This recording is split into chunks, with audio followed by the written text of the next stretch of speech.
Tapi harus gimana caranya hutang bisa lunas? Berarti yang pertama adalah memindahkan sumber hutang ke hutang dengan bunga lebih rendah.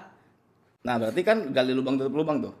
Iya, gali lubang tutup lubang kan, tutup lubang yang lebih besar, gali lubang lebih kecil dong. Iya, betul. Iya bener. Betul. Kecuali lu nikah sama orang kaya atau Iya. lu dapat undian lu bisa langsung tutup. Oke. Kalau enggak kan berarti minimal misalnya lu pinjol lu harus belajar hitung bunganya gede misalnya. Iya.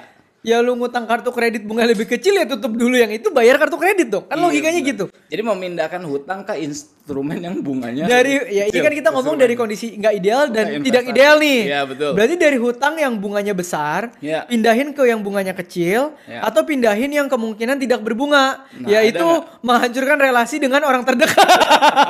Iya, gue kemarin bilang kalau gitu tutup lubangnya dengan sumber dari institusi yang tanpa bunga. Lah itu keluarga gua. Iya, maksudnya. Ngutangnya ke gua, nipu abis.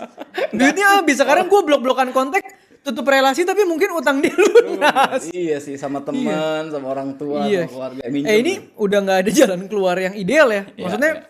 keluarga gue pun yang gue percaya berhutang dan akhirnya dia menipu gue. Iya. Gue tuh pernah ketipu ini doang sekali pak sama keluarga sendiri. Akhirnya gue blok kontaknya. Udah gue nggak kontekan lagi. Gue anggap udah nggak punya relasi itu. Ya mungkin dia pakai itu buat bayar hutangnya. Oke, dan nol bunga kan? Ya nol bunga 0%, sih. iya. Iya cuman hilang relasi aja sama gue. Ayo finance. Cuman kan Jawabannya. gue nggak bisa membuat ini menjadi sebuah suggestion ya. Yang gue Iya, bisa betul. paparkan adalah realitanya tuh begini gitu. Ya, ya. Dari bunga besar ke bunga kecil ke tidak berbunga. Dari punya apapun yang masih bisa dijual sampai nggak bisa dijual. Ya mungkin cara pertama adalah lu masih punya apa lu jual dulu dah. Oke. Kalau lu berhutang tapi lu masih punya motor kok, tapi kan motor buat kerja, mau nggak mau jual dulu motornya, tutupin utangnya, naik Gojek dulu atau naik angkot atau naik Ya. apapun. Transjakarta. Oke, langkah pertama berarti memang harus mau nggak mau memperkecil hutangnya. Bunga hutangnya dulu. Bunga hutangnya dulu. Iya.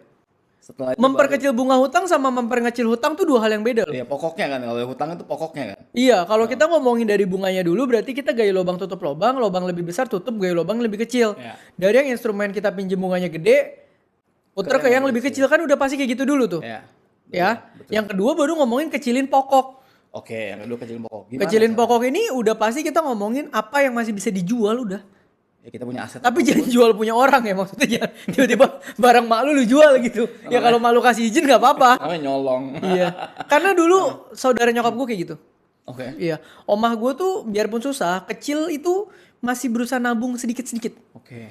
Tapi saudaranya nyokap gue itu memang gue nggak tahu kenapa punya penyakit hutang mulu pak. Jadi sampai omah gue tuh dimiskinkan sama dia. I see. Akhirnya omah gue dari yang masih punya sedikit-sedikit tabungan sampai nggak punya sama sekali. Karena apa? Karena Diambilin terus. diambilin terus untuk bayar hutang dia, ntar dia ngutang lagi, dibayarin lagi, dia ngutang lagi, dibayarin lagi. Cuman kayaknya kalau buat ini jadiin tips agak susah. Bukan tips, ini realita hidup. Ini realita hidup ya maksud Realita gue. hidup, iya, iya. Yang terjadi dalam environment gue ya begitu gitu. Iya, ya. Ya lu pernah mengalami, maksudnya situasi keluarga lu pernah mengalami itu juga. Iya, ya gak boleh ada alasan kok. Tapi kan handphone pakai buat kerja ya lu jual handphone lu kalau masih ada harga lu jual lu bayar. Iya, cari kerja yang Iya nggak lu pakai sewa handphone dah. Apa kek? Iya, iya, betul. Gitu Jadi maksud gue. jual apapun yang sekarang masih bisa dijual. Iya dan mungkin yang ketiga adalah tidak ada rumus investasi bisa membayar hutang. Nah itu Orang gila. Nggak ada. Zaman sekarang itu banyak banget orang yang mikir investasi ini, bahkan dia minjem lagi buat invest. Terus harapannya investasinya balik modal atau bahkan returnnya bagus, akhirnya bisa ngelunasin hutang. Nggak ada. Jadi itu harus dihindari pemikiran. Hutang cuma bisa dibayar dari surplus cash flow. Surplus cash flow itu ya dari bisnis lu, gaji, dividen, pekerjaan lu, tidak dari investasi. Gila, investasi itu beresiko, tidak fix lu dapatnya. Kalau dia minus ditambah bunga hutang lu, ya lu mati lah gila. Ya. Habis pak. Ini ada mindset yang gue nggak tahu ini benar atau salah, tapi ini gue kenal orangnya gitu.